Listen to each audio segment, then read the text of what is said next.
ओम साई राम। अध्याय 50। एक काका साहेब दीक्षित, दो श्री तेम्बे स्वामी और तीन बालाराम धुरंधर की कथाएं।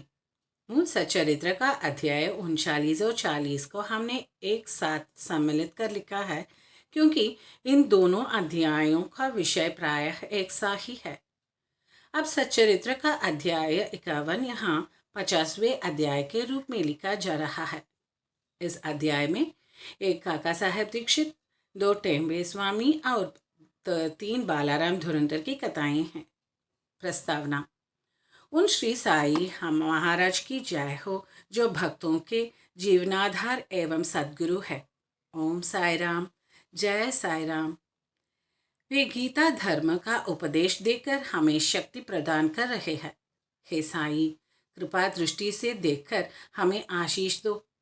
जैसे मलयगिरी में होने वाले चंदन वृक्ष समस्त तापों का हरण कर लेता है, अथवा जिस प्रकार बादल जलवृष्टि कर लोगों को शीतलता और आनंद पहुंचाते हैं, या जैसे वसंत में खिले फूल ईश्वर पूजन के काम आते हैं, इसी प्रकार श्री साई बाबा की कथाएं पाठकों तथा श्रोताओं को धैर्य एवं सांत्वना देती है। जो कथा कहते हैं या श्रवण करते हैं, वे दोनों ही धन्य है, क्योंकि उनके कहने से मुख तथा श्रवण से कान पवित्र हो जाते हैं। यह तो सर्वमान्य है कि चाहे हम सैकड़ों प्रकार की साधनाएं क्यों न करें, जब तक सद्गुरु की कृपा नहीं होती, तब तक हमें अपने आध्यात्मिक ध्येय की प्राप्ति नहीं हो सकती। इसी विषय में यह निम्नलिखित कथा सुनिए। काका साहेब दीक्षित। श्री हरि सीताराम उपनाम काका साहेब दीक्षित सन 1864 में वडनगर के नगर ब्राह्मण कुल में खंडवा में पैदा हुए थे। उनकी प्राथमिक शिक्षा खंडवा और हिंगनघाट में हुई। माध्यमिक शिक्षा नागपुर में उच्च श्रेणी में प्राप्त करने के बाद उन्होंने पहले विल्सन तथा बाद में एल्फिंस्टन कॉलेज में अध्ययन किया। सन 1883 में उन्होंने ग्रेजुएट की डिग्री लेकर कानूनी और कानूनी सलाहकार की परीक्षाएं पास की और फिर वे सरकारी solicitor firm messrs little and company में कार्य करने लगे। इसके पश्चात उन्होंने स्वतः की एक सॉलिसिटर फर्म चालू कर दी। सन 1909 के पहले तो बाबा की कीर्ति उनके कानों तक नहीं पहुंची थी, परंतु इसके पश्चात वे शीघ्र ही बाबा के परम भक्त बन गए। जब वे लोनावाला में निवास कर रहे थे तो उनकी अचानक भेंट अपने पुराने मित्र नाना साहेब चांदोरकर से हुई। दोनों ही इधर उधर की चर्चाओं में समय बिताते थे। काका साहब ने उन्हें बताया कि जब वे लंदन में थे तो रेलगाड़ी पर चढ़ते समय कैसे उनका पैर फिसला तथा कैसे उसमें चोट आई, इसका पूर्ण विवरण सुनाया। काका साहब ने आगे कहा कि मैंने सैकड़ों उपचार किए, परंतु कोई लाभ न हुआ। नाना साहब ने उनसे कहा कि यदि तुम इस लंगड़ेपन तथा कष्ट से मुक्त होना चाहते हो तो मेरे सद्गुरु श्री साई बाबा की शरण में जाओ। उन्होंने बाबा का पूरा पता बताकर उनके कथन को दोहराया कि मैं अपने भक्त को 7 समुद्रों के पास से भी उसी प्रकार खींच लूँगा, जिस प्रकार की एक चिड़िया को जिसका पैर रस्सी से बंधा हो खींच कर अपने पास लाया जाता है। उन्होंने यह भी स्पष्ट कर दिया कि यदि तुम बाबा ने निजी जन न होगे तो तुम्हें उनके प्रति आकर्षण भी न होगा और न ही उनके दर्शन प्राप्त होंगे। काका साहब को ये बातें सुनकर बड़ी प्रसन्नता हुई और उन्होंने कहा वे शिरडी जाकर बाबा से प्रार्थना करेंगे कि शारीरिक लंगड़ेपन के बदले उनके चंचल मन को अपंग बनाकर परमानंद की प्राप्ति करा दे। कुछ दिनों के पश्चात ही बम्बई विधानसभा अथवा लेजिस्लेटिव असेंबली के चुनाव में मत प्राप्त करने के संबंध में काका साहब दीक्षित अहमदनगर गए और सरदार काका साहब मिरीकर के यहाँ ठहरे। श्री बाला साहेब मिरीकर, जो कि कोबरगांव के मामलादार तथा काका साहब मिरीकर के सुपुत्र थे, वे भी इसी समय अश्व प्रदर्शनी देखने के हेतु अहमदनगर पधारे थे। चुनाव का कार्य समाप्त होने के पश्चात काका साहब दीक्षित शिरडी जाना चाहते थे। यहाँ पिता और पुत्र दोनों ही घर में विचार कर रहे थे कि काका साहब के साथ भेजने के लिए कौन सा व्यक्ति उपयुक्त होगा, और दूसरी ओर बाबा अलग ही ढंग से उन्हें अपने पास बुलाने का प्रबंध कर रहे थे। श्यामा के पास एक तार आया कि उनकी सांस की हालत अधिक शोचनीय है और उन्हें देखने को वे शीघ्र ही अहमदनगर को आए। बाबा से अनुमति प्राप्त कर श्यामा ने वहां जाकर अपनी सास को देखा, जिनकी स्थिति में अब पर्याप्त सुधार हो चुका था। प्रदर्शनी को जाते समय नाना साहेब पानसे तथा अपा साहेब गत्रे की दृष्टि अचानक श्यामा पर पड़ी। उन्होंने श्यामा से मिरीकर के घर जाकर काका साहेब दीक्षित से भेंट करने तथा उन्हें अपने साथ शिरडी ले जाने को कहा। उन्होंने श्यामा के आगमन की सूचना काका साहेब दीक्षित और मिरीकर को भी दे दी। संध्या समय श्यामा मिरीकर के घर आए। मिरीकर ने श्यामा का काका साहेब दीक्षित से परिचय करा दिया और फिर ऐसा निश्चित हुआ कि काका साहेब दीक्षित उनके साथ रात्र 10 बजे वाली गाड़ी से कोपरगांव को रवाना हो जाएं। इस निश्चय के बाद ही एक विचित्र घटना घटी। भाला साहब मिरीकर ने बाबा के एक बड़े चित्र पर से पर्दा हटाकर काका साहब दीक्षित को उनके दर्शन कराए, तो उन्हें यह देखकर आश्चर्य हुआ कि जिनके दर्शनार्थ मैं शिरडी जाने वाला हूँ, वे ही इस चित्र के रूप में मेरे स्वागत हेतु यहाँ विराजमान हैं। तब अत्यंत द्रवित होकर वे बाबा की वंदना करने लगे। यह चित्र मेघा का था और कांच लगाने के लिए मिरीकर के पास आया था। दूसरा कांच लगवा कर उसे काका साहब दीक्षित तथा श्यामा के हाथ वापस शिरडी भेजने का प्रबंध किया गया। 10 बजे से पहले ही स्टेशन पर पहुंचकर उन्होंने द्वितीय श्रेणी का टिकट ले लिया। जब गाड़ी स्टेशन पर आई तो द्वितीय श्रेणी का टिब्बा कचाकच भर हुआ था। उसमें बैठने को तिलमात्र भी स्थान न था। भाग्यवश गार्ड साहब काका साहब दीक्षित की पहचान के निकल आए और उन्होंने इन दोनों को प्रथम श्रेणी के डिब्बे में बैठा दिया। इस प्रकार सुविधापूर्वक यात्रा करते हुए वे कोपरगांव स्टेशन पर उतरे। स्टेशन पर ही शिरडी को जाने वाले नाना साहब चांदोरकर को देखकर उनके हर्ष का पारावारा न रहा। शिरडी पहुंचकर उन्होंने मस्जिद में जाकर बाबा के दर्शन किए।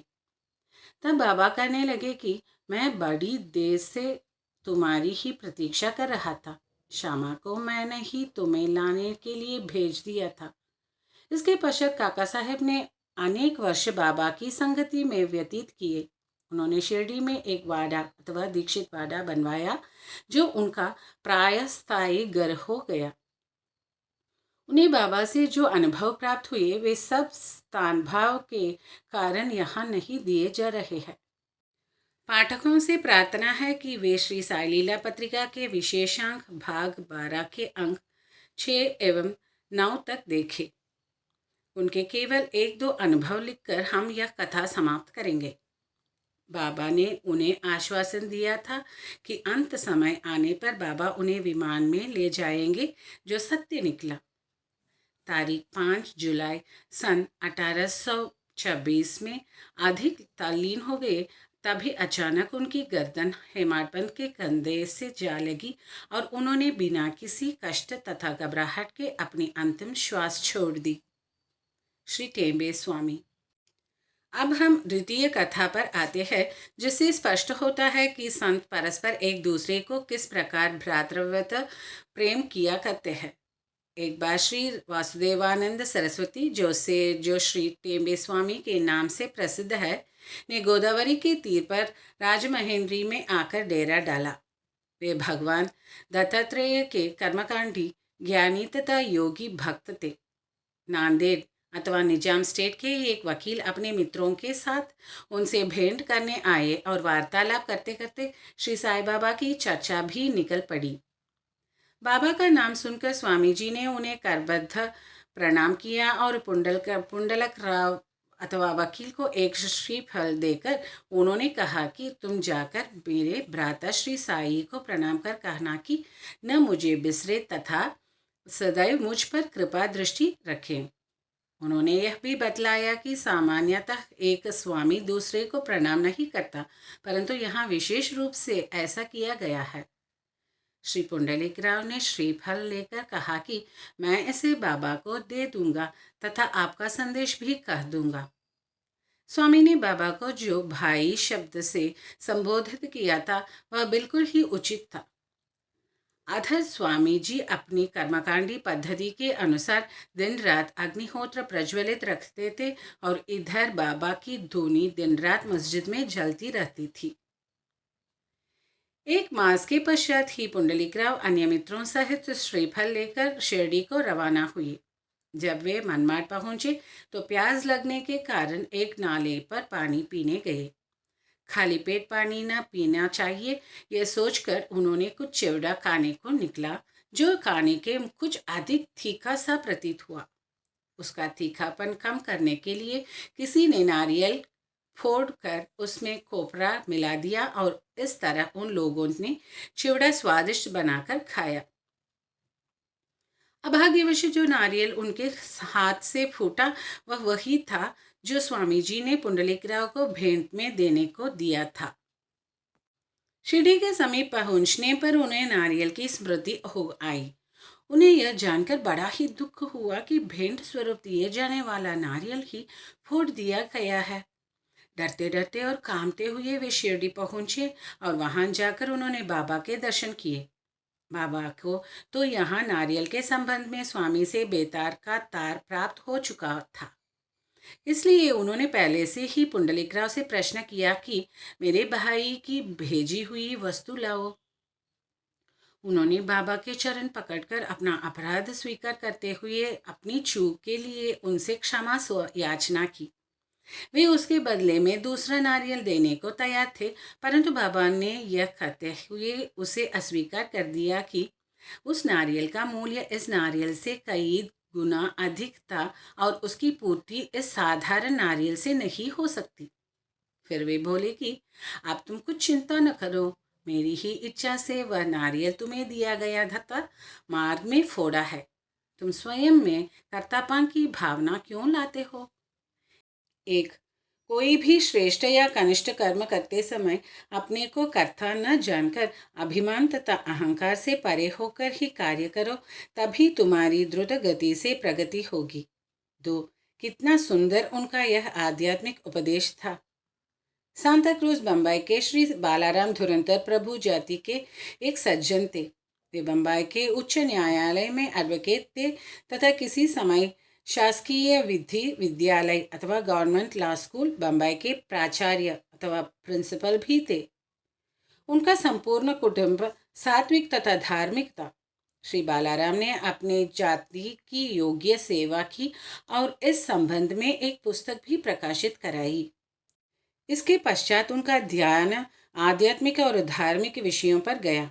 उन्होंने ध्यानपूर्वक गीता, उसकी टीका ज्ञानेश्वरी तथा अन्य दार्शनिक ग्रंथों का अध्ययन किया। वे पंढरपुर के भगवान बिटोवा के परम भक्त थे। सन 1912 में उन्हें श्री साईं बाबा के दर्शनों का लाभ हुआ। 4 मास पूर्व उनके भाई बाबुलजी और वामन राव ने शिरडी आकर बाबा के दर्शन किए थे और उन्होंने घर लौटकर अपने मधुर अनुभव भी श्री बालाराम व परिवार के अन्य लोगों को सुनाए। तब सब लोगों ने शिरडी जाकर बाबा के दर्शन करने का निश्चय किया। यहाँ शिरडी में उनके पहुँचने के पूर्व ही बाबा ने स्पष्ट शब्दों से कह दिया कि आज मेरे बहुत से दरबारीगण आ रहे हैं। अन्य लोगों द्वारा बाबा के उपरोक्त वचन सुनकर धुरंधर परिवार को महान आश्चर्य हुआ। उन्होंने अपनी यात्रा के संबंध में किसी को भी इसकी पहले से सूचना न दी थी। सभी ने आकर उन्हें प्रणाम किया और बैठकर वार्तालाप करने लगे। बाबा ने अन्य लोगों को बतलाया कि ये मेरे दरबारीगण हैं जिनके संबंध में मैंने तुमसे पहले कहा था। फिर धुरंधर भ्राताओं से बोले कि मेरा और तुम्हारा परिचय 60 जन्म पुराना है। सभी नम्र और सभ्य थे, इसलिए वे सब हाथ जोड़े हुए बैठे बैठे बाबा की ओर निहारते रहे। उनमें सब प्रकार के सात्विक भाव जैसे अश्रुपात, रोमांच तथा कंठावरोध आदि जागृत होने लगे और सबको बड़ी प्रसन्नता हुई। इसके पश्चात वे सब अपने निवास स्थान पर भोजन को गए और भोजन तथा थोड़ा विश्राम लेकर पुनः मस्जिद में आकर बाबा के पांव दबाने लगे। इस समय बाबा चिलम पी रहे थे। उन्होंने बालाराम को भी चिलम देकर एक फूंक लगाने का आग्रह किया। यद्यपि अभी तक उन्होंने कभी धूम्रपान नहीं किया था, फिर भी चिलम हाथ में लेकर बड़ी कठिनाई से उन्होंने एक फूंक लगाई और आदरपूर्वक बाबा को लौटा दी। बालाराम के लिए तो यह अनमोल घड़ी थी। वे 6 वर्षों से श्वास रोग से पीड़ित थे, पर चिलम पीते ही वे रोग मुक्त हो गए। उन्हें फिर कभी यह कष्ट न हुआ। 6 वर्षों को के पश्चात उन्हें एक दिन पुनः श्वास रोग का दौरा आया। यह वही महापुण्यशाली दिन था जबकि बाबा ने महासमाधि ली। ये गुरुवार के दिन शिरडी आए थे। भाग्यवश उसी रात्रि को उन्हें चावड़ी उत्सव देखने का अवसर मिल गया। आरती के समय बालाराम को चावड़ी में बाबा का मुखमंडल भगवान पांडुरंग सरीखा दिखाई पड़ा। दूसरे दिन काकड़ आरती के समय उन्हें बाबा के मुखमंडल की प्रभा आपने परम इष्ट भगवान पांडुरंग के सदृश ही पुनः दिखाई थी। श्री बालाराम धुरंधर ने मराठी में महाराष्ट्र के महान संत तुकाराम का जीवन चरित्र लिखा है, परंतु खेद है कि पुस्तक प्रकाशित होने तक के वे जीवन न रह सके। उनके बंधुओं ने इस पुस्तक को सन 1928 में प्रकाशित कराया। इस पुस्तक के प्रारंभ में पृष्ठ 6 पर उनकी जीवनी से संबंधित एक परिक्षेपक में उनकी शिरडी यात्रा का पूरा वर्णन है। श्री सद्गुरु साईनाथ अर्पणमस्तु। शुभम भवतु। ओम साई राम। जय साई राम।